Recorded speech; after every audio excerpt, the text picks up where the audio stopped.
Pourquoi il est vraiment important de maîtriser le mental? C'est ce que certains appellent aussi la maîtrise du silence intérieur. Hello, moi c'est Victoire Sage, je suis mentor en manifestation consciente et je guide les personnes, les femmes, à reprendre le lead en pacifiant leur mental. Dans ce podcast, justement, je vais te parler de la maîtrise du mental. Et ça, c'est vraiment un mot dans la manifestation. J'ai l'impression qu'il vient trigger fort. Dès l'instant où on parle de maîtrise, dès l'instant où on parle de contrôle, c'est comme si d'un seul coup, oui, mais tu ne suis pas le flot de la vie, tu ne suis pas le blablabla, ou alors tu ne suis pas les messages du corps, tu ne suis pas les messages de ton cœur. Déjà, s'il devait y avoir une hiérarchie, évidemment, il n'y en a pas, mais s'il devait y avoir une hiérarchie, par exemple les chakras, eh bien, on se rend bien compte que justement, c'est pas les chakras, pardon. C'est, on va dire, s'il devait y avoir, je sais même pas comment on peut appeler ça, des plans de conscience, je sais pas, en fait, le mental, il est au-dessus des émotions, et ensuite, il y a le physique. Tout au-dessus, on va dire qu'il y aurait la conscience, voilà. Et donc ça descend, et la conscience viendra toujours soutenir, on va dire, l'identité qui porte les pensées, qui porte les émotions, qui porte les actions, donc la posture. Et j'ai envie de dire la physiologie aussi du coup.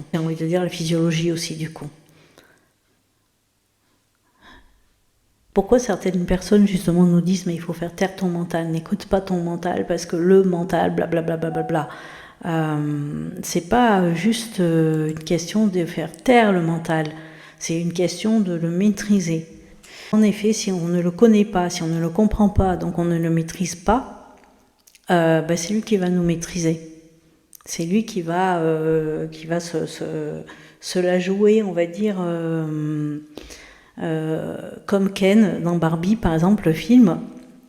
Pour ceux qui ont vu le film, évidemment, on peut le prendre au premier degré. Ouais, c'est un film un peu, voilà. Mais si on le prend à un niveau, on va dire un petit peu plus profond, en fait, on voit que Barbie représente, on va dire en gros le féminin, la conscience qui est multi, puisque justement Barbie ci, Barbie ça, Barbie autre chose.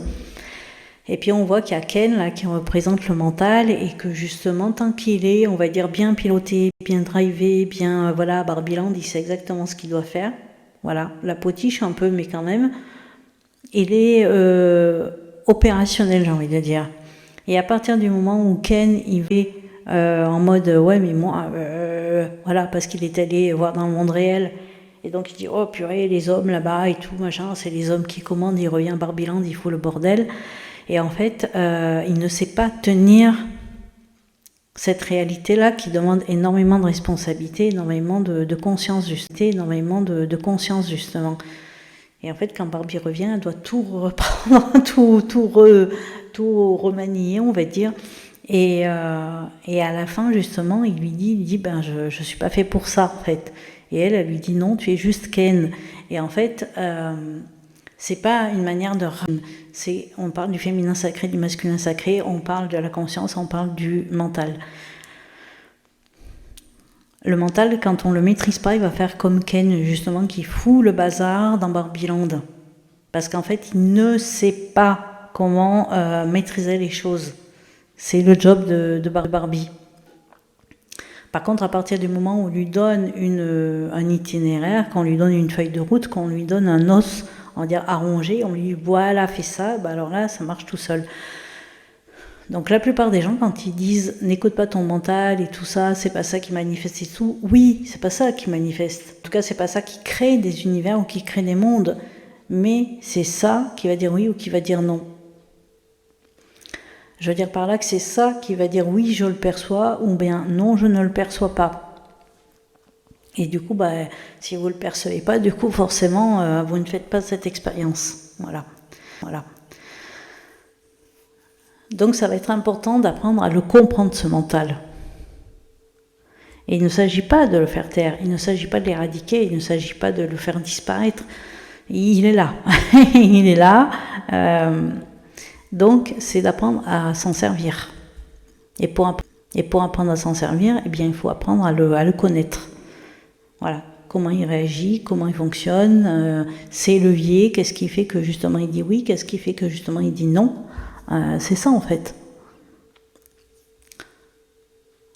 Donc pour moi, les personnes qui sont encore dans ce discours de oui, mais c'est les émotions, non, c'est pas les émotions qui manifestent.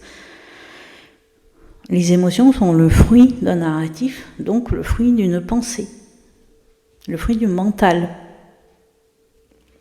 C'est-à-dire que si je pense que je ne suis pas bien, eh ben, je vais commencer à ressentir des émotions que je qualifie de pas bien, et après physiologiquement, je vais aussi ressentir des sensations justement dans mon corps qui vont me faire dire bah oui, je suis pas bien. Et là justement on va te dire bah, écoute ton corps il sait. Ton corps il sait, ton corps en fait il est juste en train de répondre, on va dire, à la demande du mental. Et ça aussi ça se rééduque comment ? Ça aussi ça se rééduque et c'est une intentionnalité. C'est ce qu'on va retrouver justement dans les techniques, soit de FT, tapping, tout ça, qui sont expansifs, pas pour purifier ou pour guérir ou pour équilibrer, mais pour expanser. C'est-à-dire qu'on va amener intentionnellement, donc mentalement, on va amener le corps à réagir autrement. C'est-à-dire que quand il y a une sensation corporelle qui arrive et qui pourrait être, on va dire, associé à une certaine émotion ou associé à un certain type de circonstance qu'on va qualifier de désordre, eh bien à ce moment-là, on peut switcher et décider que finalement, cette sensation physiologique, elle est reliée à autre chose. C'est-à-dire qu'on choisit la perception, on choisit le sens que l'on donne à la perception. C'est-à-dire qu'on n'est pas dans le schéma de « waouh, qu'est-ce que ça vient me dire ?» Non, c'est « ok, je décide que ça vient me dire ça en fait ». Voilà, comme les personnes qui voient des heures miroirs et qui décident que les heures miroirs, ça veut dire qu'elles sont sur le chemin de, ça veut dire qu'elles sont en train de manifester leur désir.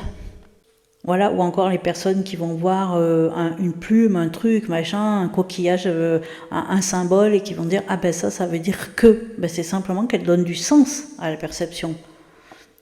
Moi je vois des heures miroirs, et ben je vois juste qu'il est 11h11, point. Voilà.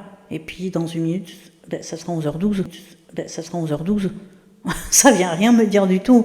Et il y a des personnes, c'est 11h11, ouais, ça veut dire ça, parce qu'elles mettent du sens sur ce qu'elles perçoivent. Et donc c'est un travail mental, ça. C'est pas... ça. Le sens que l'on donne aux perceptions, c'est un travail mental. Et là, on voit bien à quel point, justement, plus on va maîtriser ça, plus on va maîtriser ce fonctionnement mental, on va décider de ce règlement intérieur, en fait, et plus on aura aussi la possibilité d'appuyer sur l'interrupteur en mode off, c'est-à-dire pouvoir se poser, mais vraiment genre se poser dans un fauteuil et juste ne rien faire. Ne rien faire, aucune sollicitation, ne rien faire, et juste s'il y a des pensées qui arrivent, juste les laisser passer sans s'y associer, sans s'y accrocher, on va dire. Sans y mettre du sens, justement. Mais pour cela, c'est d'arriver déjà justement à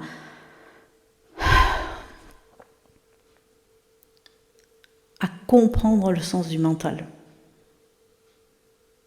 Si le sujet, ça vous intéresse, vous verrez que dans la barre de description, je vais vous mettre les moyens pour entrer dans mes environnements, dans mes espaces payants.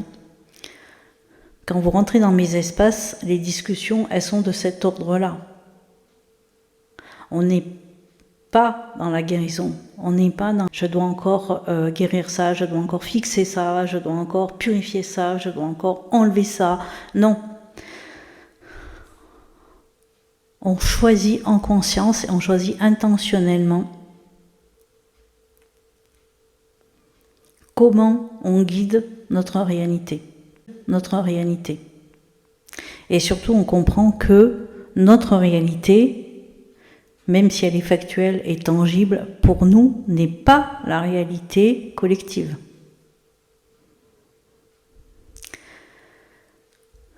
Pour entrer dans mon univers, aujourd'hui, il y a le membership. C'est un espace collectif dans lequel il y a des masterclass régulières. Tous les mois, il y a un question-réponse. Il y a des espaces aussi liés au leadership, à l'entrepreneuriat. Il y a des chansons, il y a des méditations, il y a des subliminaux. Selon à quel moment tu écoutes cet audio, ce podcast, en mars 2026, il va y avoir une immersion en présentiel, 2 jours. Je te mettrai aussi le lien, les places sont limitées. C'est volontaire, j'aime pas animer des espaces présentiels où il y a 100, 200, 300 personnes. C'est vraiment pas ma vibe. Donc tu retrouveras tous les liens dans la barre de description. Je te souhaite une très belle journée et prends soin de tes narratifs intérieurs.